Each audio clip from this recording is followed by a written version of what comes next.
Have you ever wondered about the roads not taken? The what-ifs that echo in the quiet moments of your life? What if you'd pursued that dream? What if you'd said yes instead of no? I used to be haunted by these questions, a constant hum of regret for the lives I could have lived. My own life felt, well, grey. A landscape of missed opportunities and settled for compromises. I was a symphony of unfinished melodies. That's when I found Echoes, a program so advanced it felt like magic. It promised a glimpse into the multiverse, a chance to meet the other, messed versions of myself who had made different choices.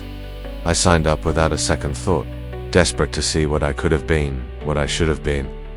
My first visit was to a world bathed in neon and roaring crowds. There, on a massive stage, was Jox, the rock star version of me. He'd never put down the guitar we both picked up at 16. He was everything I wasn't, charismatic, adored, living a life of pure electricity. After the show, I met him backstage. He looked at me, his eyes tired despite the adoration.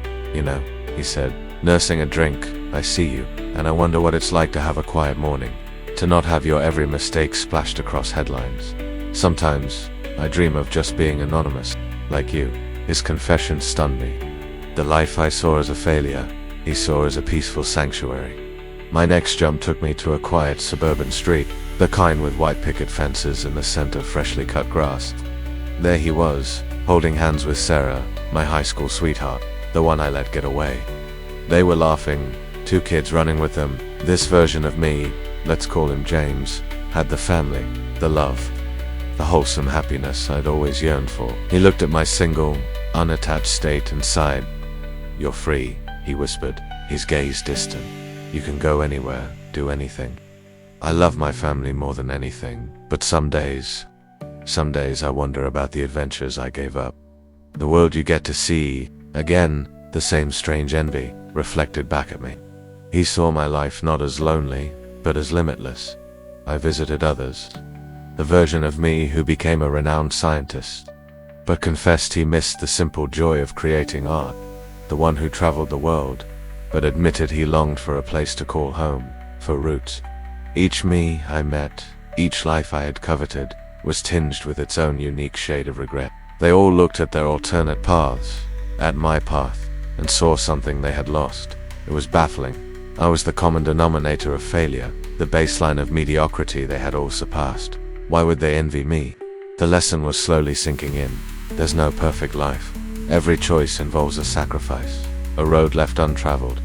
Peace wasn't about having the best life, but about accepting the one you're living.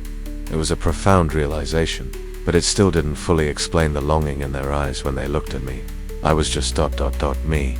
The guy who tried and failed at music, who lost the girl, who started businesses that collapsed, the one who never truly succeeded at anything. My final session with the Echoes program was different. Instead of being transported to another world, I found myself in a vast, white, empty space. And then, they appeared. Not one, but dozens of them. Jox, the rock star, James, the family man, the scientist, the traveler, all the versions of me I had visited. They stood in a semicircle, their faces not filled with pity, but with a profound, almost reverent respect. I was confused. What is this? Why are you all here?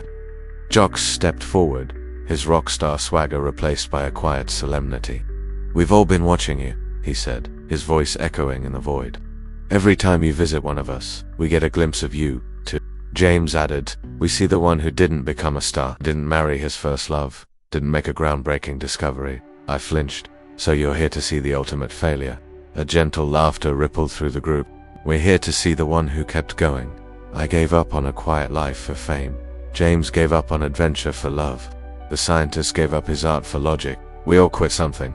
We all stopped when things got hard and chose an easier, more successful path.